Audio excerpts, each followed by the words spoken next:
Russia challenges the US Ghost fighter in Alaska. Then this happened. Imagine waking up tomorrow and finding out the Third World War has already started. Not with explosions or sirens blaring, but with the deadly roar of fighter jets tearing across Alaska's frozen skies in a deadly dance that could decide humanity's fate. Exactly 48 hours ago, 5 armed American F-16s were scrambled on a mission against Russian bombers capable of carrying weapons of mass destruction. But this wasn't some random operation. If you want to understand how we got to a point where a single nervous pilot could trigger the most devastating global conflict in modern history, and why experts are comparing this moment to the Cuban Missile Crisis, stick with me till the end of this video. The clock's ticking, and the world might not look the same when you wake up tomorrow.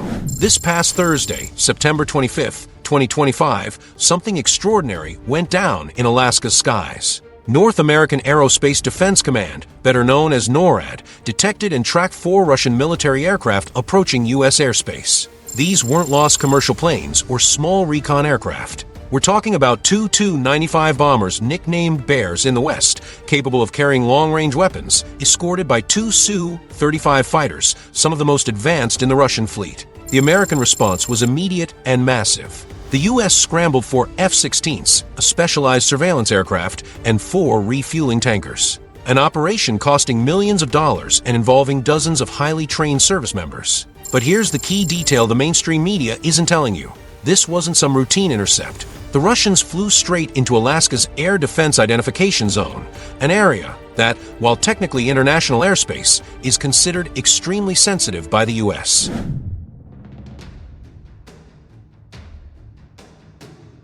To really get how serious this was, we gotta talk geography and military strategy.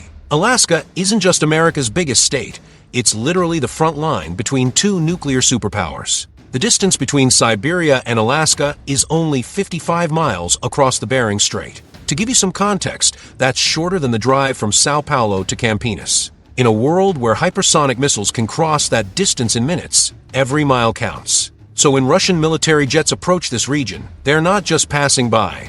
They're testing response times, mapping defenses, and sending a clear political message. Now, let's talk about the stars of this deadly dance. The Tu-95 bombers, NATO calls them Bears, are straight-up dinosaurs of military aviation. But don't be fooled by their 1950s design. These beasts can fly over 8,000 miles without refueling, cruise at more than 500 miles per hour at 33,000 feet, and carry cruise missiles that can hit targets thousands of miles away. What makes the Tu-95 especially intimidating is how long it can stay airborne.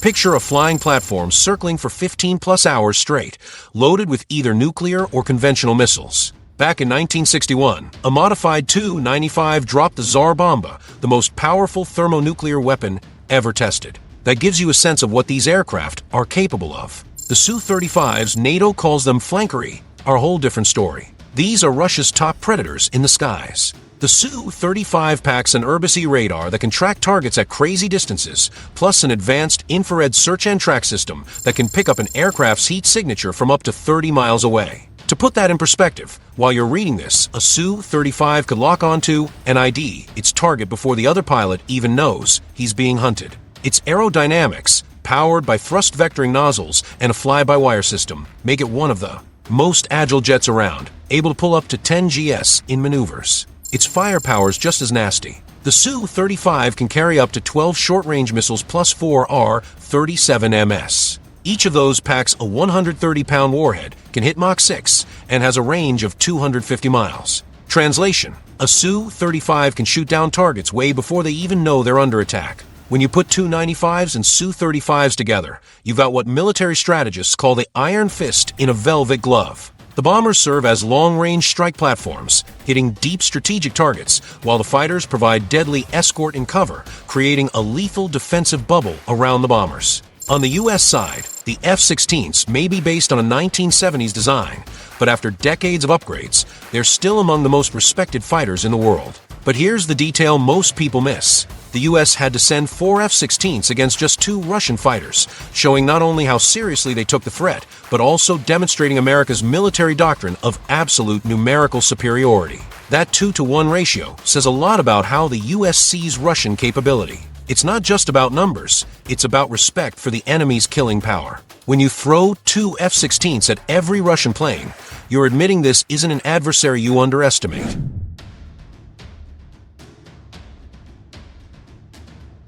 This latest incident isn't some isolated case. It's part of a growing, systematic pattern of Russian provocations that spiked dramatically since Trump returned to the presidency in January 2025. To get the scale of this escalation, let's check the numbers. In 2023, NATO intercepted Russian military aircraft more than 300 times in Europe alone, most of them over the Baltic Sea. In 2024, that number jumped to over 420 intercepts. And in 2025, in just the first 8 months, we've already seen more than 350 intercepts, putting us on track to end the year with over 500 incidents. And Russia's not limiting its provocations to Alaska. On September 19, 2025, 3 armed MiG-31s violated Estonian airspace for more than 10 minutes, forcing NATO to scramble Italian F-35s to intercept. What makes that especially serious is that it was the 4th Estonian airspace violation in 2025 alone. Norway's also reported 3 Russian airspace violations this year,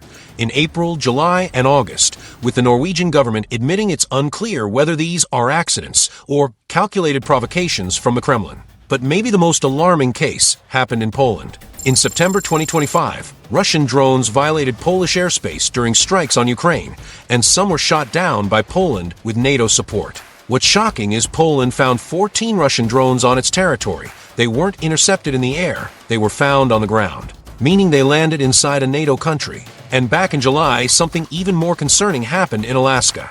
A joint U.S.-Canadian operation intercepted not only Russian aircraft, but also Chinese ones flying in formation about 200 miles off Alaska's coast. That means Russia and China are running coordinated military ops right next to American territory. Official data shows that since 2024, there's been a 340% increase in Russian aircraft intercepts near U.S. airspace in Alaska. Just in 2024, there were 12 incidents like this. And in 2025, that number's already been passed in the first 9 months. So why now? The answer's in the dramatic geopolitical shifts we're living through.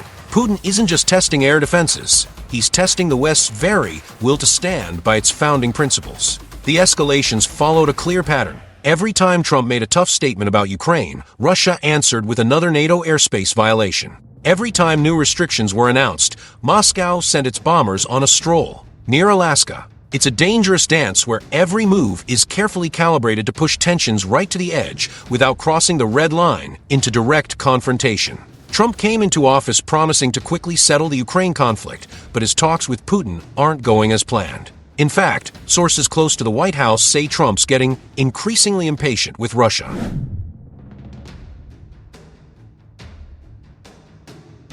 To fully understand this whole escalation of tensions, we need to go back to the beginning of 2025. Trump came into power with big, bold promises that he would solve the Ukrainian conflict in 24 hours. 8 months later, not only does the conflict continue, but tensions between Washington and Moscow have reached levels not seen since the Cuban Missile Crisis. Trump's most audacious campaign promise turned into his biggest political nightmare. During the campaign, he constantly repeated that he had a special relationship with Putin and that he would solve the conflict with a single phone call. Reality turned out to be very different. In April 2025, Putin offered to pause the Russian invasion along the current front lines as part of a potential deal, which was considered Putin's biggest gesture so far to signal willingness to make peace. But here's the problem. That offer meant that Russia would keep control over approximately 20% of Ukrainian territory, including entire regions of Donetsk, Luhansk, Zaporizhia, and Kherson. The American president even went as far as to propose in August that Ukraine and Russia should trade territories for peace,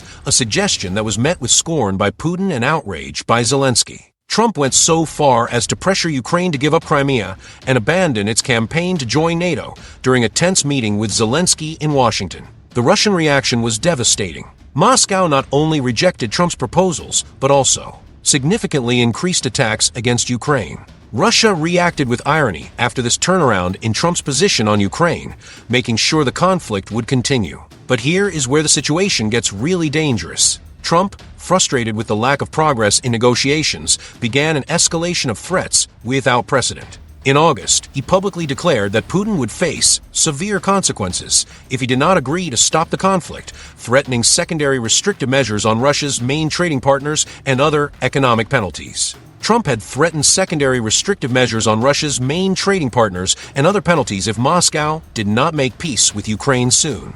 The deadline was the end of August. Trump even implemented an additional 25% tariff on India on August 27th as proof that he was serious. But Putin's response was even more calculated and humiliating.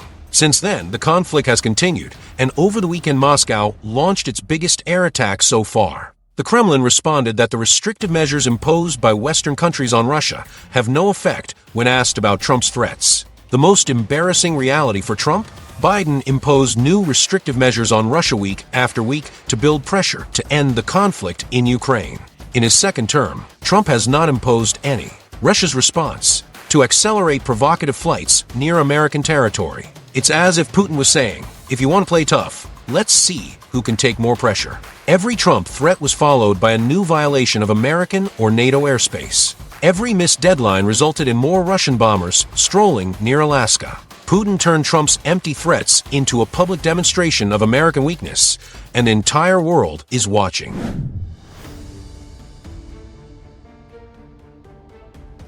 The situation became even more explosive when Russia officially accused NATO and the European Union of having declared real conflict on the country. This was not just a rhetorical declaration.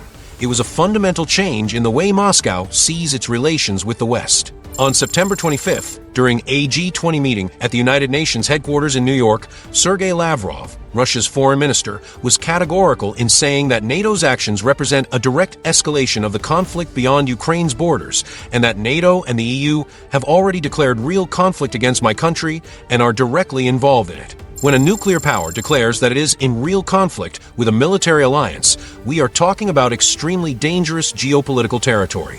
Lavrov did not stop there. He specifically accused the collective West of provoking the crisis in Ukraine as a pretext to directly confront Russia, declaring that NATO and the European Union are waging conflict against Russia using Ukraine as a proxy. The Western response was immediate and equally harsh. President Trump publicly declared that NATO countries should shoot down Russian aircraft if they violate their airspace, a dramatic escalation in American language. NATO's Secretary General, Mark Rutte, responded even more specifically. In an extraordinary press conference on September 23rd, Rutte declared that decisions about whether to engage intruding aircraft, including shooting them down, are made in real time, always based on the intelligence available about the threat posed by the aircraft. In other words, NATO is ready to shoot down Russian planes if necessary. This statement marks a dramatic shift in NATO's stance, which traditionally avoided such direct language about military confrontation with Russia. Rutte made it clear that NATO will use all means to defend against any further violation of its airspace,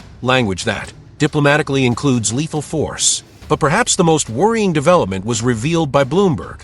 British, French, and German diplomats warned their Moscow counterparts in a tense meeting that NATO is prepared to shoot down Russian aircraft in response to future airspace violations. This was not a public declaration. It was a direct diplomatic ultimatum. The verbal escalation reached its peak when analysts noted that by declaring that NATO and the EU are waging real conflict, the Kremlin is trying to drag donors across a legal threshold in the court of world opinion.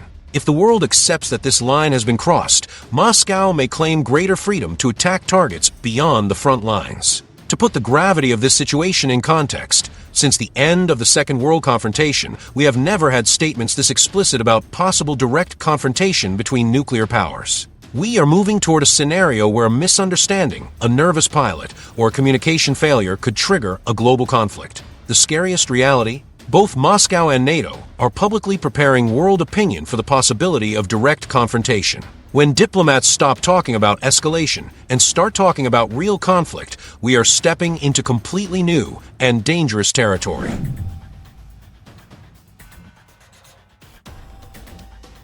Alaska has become, unexpectedly, the thermometer of global tensions. Every Russian provocation flight, every American interception represents much more than just a simple demonstration of military force. Defense analysts are particularly worried about the timing of these operations. Russian flights are happening at strategic moments. Whenever Trump makes harsh statements about Ukraine, whenever new restrictive measures are announced, whenever NATO carries out military exercises. This suggests that we are facing a coordinated Kremlin strategy to test not only American defenses, but Trump's own determination.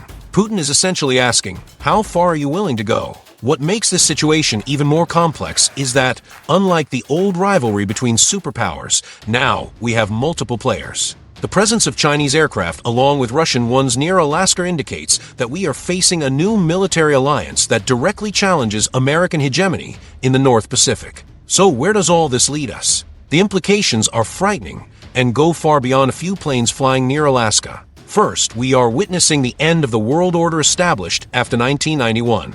Russia is no longer trying to integrate into the Western system, it is actively trying to destroy it. The flights near Alaska are just the tip of the iceberg of a broader strategy to fragment American influence globally. Second, the emerging alliance between Russia and China represents a tectonic shift in the balance of world power. When these two powers coordinate military operations near American territory, they are sending a clear message. The United States is no longer the only superpower capable of projecting force globally. Third, and perhaps most worrying, we are entering an era where the risk of accidental escalation has never been so high. With armed fighters flying in extremely close proximity, radar systems operating at the limit, and pilots under extreme pressure, the likelihood of an incident that could trigger something much bigger increases exponentially with each interception. What happened in Alaska in the last few days is not just another piece of international news that you will forget tomorrow. It is a warning sign about how fast the world is changing and how these changes can directly affect our lives.